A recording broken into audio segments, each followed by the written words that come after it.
नमस्कार बच्चों, मेरा नाम Kamlesh Saxena, Pushpak Priyanka Saraswati Vidya Mandir inter college Nagarmata. Video class 8th के लिए है हमारी, और विषय है सामाजिक विज्ञान, उप विषय है राजनीति विज्ञान, और अध्याय जो हमारा आज का है वो है हाशियाकरण की समझ। इससे पहले वाले चैप्टर में हमने न्यायपालिका के विषय में पढ़ा, और अब हमारी आपराधिक न्याय प्रणाली के विषय में पढ़ा, और आज हम पढ़ने वाले हैं हाशियाकरण की समझ के विषय में। तो हाशियाकरण सबसे पहले होता क्या है? तो हाशियाकरण का मतलब होता है जिसे किनारे या हाशिए पर ढकेल दिया जाए या साइड में कर दिया जाए। जिसको हाशियाकरण की वजह ये भी हो सकती है कि वे एक अलग भाषा बोलते हैं। हमारे देश में आप लोग देखते होंगे कई तरह के लोग हैं जो समाज की मुख्य धारा में नहीं होते हैं। तो हाशियाकरण कहने का मतलब ये है कि जो लोग अलग तरह की भाषा बोलते हैं या अलग रीति रिवाज अपनाते हैं या बहुसंख्यक समुदाय के मुकाबले किसी दूसरे धर्म के हैं, वे अपने गरीबी के कारण सामाजिक हैसियत में कमतर माने जाते हैं जो लोग, या समाज में ज़्यादा शामिल नहीं हैं वो लोग, और शेष लोग के मुकाबले मनुष्य के रूप में देखे जाने की वजह से खुद को हाशिए पर महसूस करते हैं, यानी कि किनारे पर महसूस करते हैं।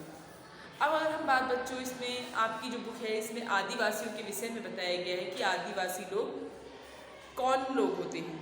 तो आदिवासी शब्द का मतलब होता है मूल निवासी। ये ऐसे समुदाय हैं जो जंगलों के साथ जीते हुए आए हैं और आज भी उसी तरह जी रही हैं।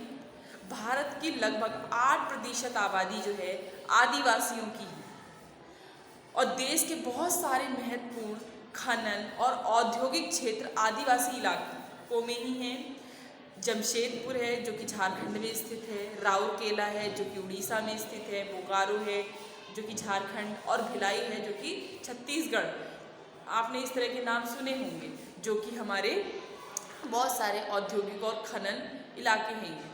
तो आदिवासियों की सारी आबादी एक जैसी नहीं है। तो भारत में 500 से ज़्यादा तरह के आदिवासी समूह हैं। छत्तीसगढ़, झारखंड, मध्य प्रदेश, उड़ीसा है, गुजरात है, महाराष्ट्र है, राजस्थान है, आंध्र प्रदेश है, पश्चिम बंगाल और उत्तरी पूर्व के अरुणाचल प्रदेश, असम है, मणिपुर है, मेघालय, मिजोरम, नागालैंड और त्रिपुरा आदि राज्यों में आदिवासियों की संख्या काफ़ी ज़्यादा है, जो मैंने आपको राज्य बताए हैं। तो आदिवासी समाज औरों से बिल्कुल अलग दिखाई देते हैं, क्योंकि क्योंकि उनमें भी उनके अंदर जो ऊंच नीच का फर्क बहुत कम होता है। इसी वजह से ये समुदाय जो है जाति वर्ण आधारित समुदायों या राजाओं के शासन में रहने के समुदायों से बिल्कुल अलग होते हैं। आदिवासियों के बहुत सारे जनजातीय धर्म होते हैं और ये अक्सर अपने पुरखों और गांव और प्रकृति की उपासना करते हैं। जैसे कि आपने कई बार देखा भी होगा कि कई लोग जंगलों में रहते हैं, अपने देवी देवता को पूजते हैं और जो उनके पूर्वजों से चले आ रहे हैं रीति रिवाज हैं उनको अपनाते हैं वो लोग, ठीक है ना। तो प्रकृति से जुड़ी आत्माओं को में जैसे पर्वत है, नदी है, पशु आदि की आत्माएं हैं। आदिवासी अपने आसपास के बौद्ध और ईसाई आदि धर्मों व शक्त वैष्णव भक्ति आदि से भी प्रभावित होते हैं, और लेकिन आदिवासियों के धर्मों का आसपास के साम्राज्यों में प्रचलित जो प्रभुत्वशाली धर्मों पर भी असर पड़ता रहा है, और 19वीं सदी में बहुत सारे आदिवासियों ने ईसाई धर्म को अपनाया, और जो आधुनिक आदिवासी इतिहास में एक महत्वपूर्ण धर्म बन गया, और आदिवासी की अपनी भाषाएं रही हैं। इन भाषाओं में जैसे बांग्ला जैसी मुख्य धारा की भारतीय भाषाओं को गहरे तौर पर प्रभावित किया है। इनमें जो है संथाली बोलने वालों की संख्या सबसे ज़्यादा है। तो ये आदिवासियों के विषय में हमने आपको कुछ बातें बताई हैं, और जो हाशियाकरण हैं, जो किसी कारणवश पीछे रह गए हैं, ये समाज की मुख्य धारा में नहीं आ पाए हैं, उनके विषय में बताया है।